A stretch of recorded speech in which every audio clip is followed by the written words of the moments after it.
Fox Sports welcomes you to the following presentation of the National Football League.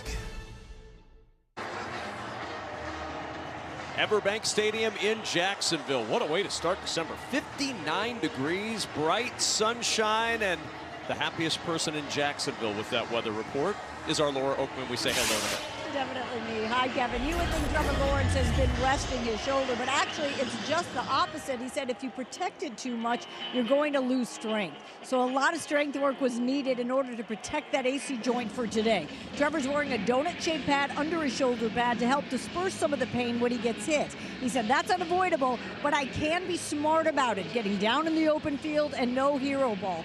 But he added, for us or for him, I'm not really sure, it is going to suck and it is going to hurt. And he's going to be dealing with a couple of elite pass rushers in Danielle Hunter and Will Anderson today from the Houston Texans, who lead the AFC South. Two-game lead over the Colts, Tennessee, and Jacksonville behind in this division. Our big deal moment is brought to you by Walmart. That's the interception by Derek Stingley. Picked off and led to a field goal for the Houston Texans. That field goal, the difference in this ball game right now. A 6-3 lead for Houston in Jacksonville. We head now to our studios in Los Angeles. Verizon halftime show starts right now. Welcome to the Verizon Halftime, the NFL, powered by Verizon 5G. All right, we'll talk more about that hit on Trevor Lawrence in just a bit. But first, as we welcome you to the Verizon Halftime, let's check out highlights. All right, let's get it going. Aaron Rodgers and the Jets hosting the Seattle Seahawks. Rodgers looking for Devontae Adams. Man-to-man coverage, that's called a fade route. He got one step behind him. A perfect throw by Aaron.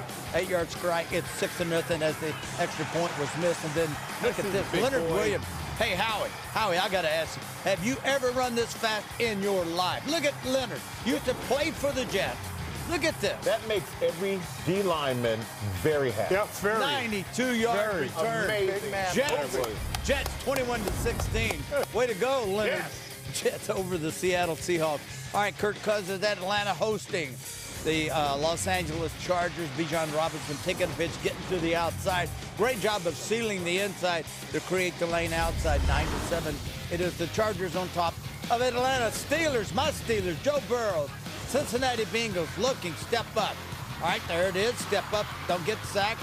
Eyes down the field. Great job by Burrow finding Jamar Chase on a 4-yard touchdown. 21-14 Cincinnati over Pittsburgh, and then pitch it out to Najee Harris, and big guy takes it in from 10 yards out. Pittsburgh on top now, 24-21. Exciting football game. That is, Titans are at the Commanders. Jaden Daniels, rookie quarterback out of LSU for Washington. Play action, look right, covered, look left. Nice throw. That was a post route by McLaurin. He just kept running to the other corner, 16-yard strike, 21-0. And then this is a quick slant. Quick slant to mini post, got inside the corner. Tight coverage, though. 4-yard touchdown strike, 28-0. Washington on top of Tennessee. Anthony Richardson, the best thing he can do is run. He's already been hurt twice running. What the heck, I guess is where they look at it. 3-yard run by Richardson. 14-9 Colts on top of Grump. Is it your New England Patriots now? There you are. Yeah, baby. And Hooper, a 16-yard strike. Those old school units. So, yeah, it looks good. Gotta love those. New England on top of Indianapolis. And Arizona up 9-6, up by a field goal in Minnesota. Same difference there in Jacksonville. But Gronk, I want to talk about this hit, Azeez Al-Shaair on Trevor Lawrence. Yeah, well, Trevor Lawrence, it was kind of like a normal routine play. He was rolling out to his blind side. No one was open, so he decided to tuck the ball and go for a running. He's rolling here, and it's clear and obvious that Trevor Lawrence is going to slide. But Azeez Al-Shaair, he did something that he shouldn't have done. He's definitely going to have second thoughts about this, sitting in the locker room because he got ejected from the game. He kind of uses that elbow brace that he has, and he slingshots himself right into Trevor Lawrence's head and knocks him out, makes him go stiff, which you never want to see. But it's a good thing that you saw Trevor Lawrence getting carted off. He was sitting up, and he looked like he was with it. So that was good to see that on Trevor Lawrence's side. My only protection as a quarterback is my offensive lineman in the pocket. And when I get out, sliding feet first. Everybody, you know it.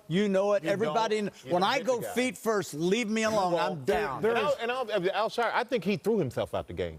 I personally think he did that because he realized if he had stayed in that game, he was not going to be protected for that game because what he did, everybody knows as a defensive player, you don't do that. They're just getting Trevor Lawrence back, out 2 games with a shoulder injury. You hate to see that happen to him on something that's just so unnecessary. Regardless of offense or defense or how you feel, you do protect your player. You protect your guys. We have a lot of respect for each other out there on the field, even when you're competing. The only issue you have, and not particularly with this play, this is clear and simple. It's a cheap shot.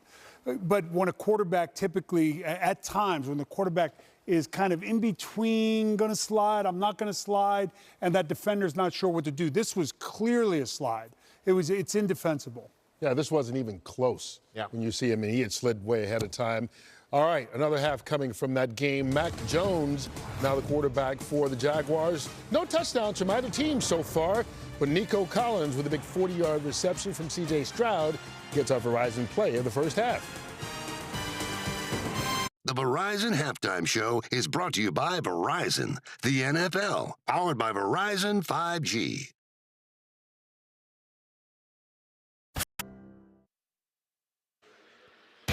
Second half on the way in Jacksonville. The Houston Texans and the Jacksonville Jaguars. Who will end up on top in a 3-point game? Second half kicks next.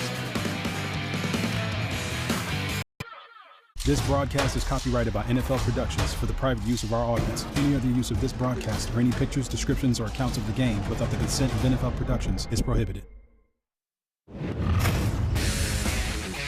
What a way to start December. 59 degrees, bright sunshine.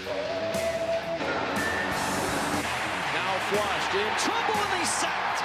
Trayvon Walker got him. Going deep for Tank Dell. He's out there, and the ball is knocked away at the last moment by Ronald Darby. He's got Thomas out there, and it's intercepted. Derek Stingley with the pick.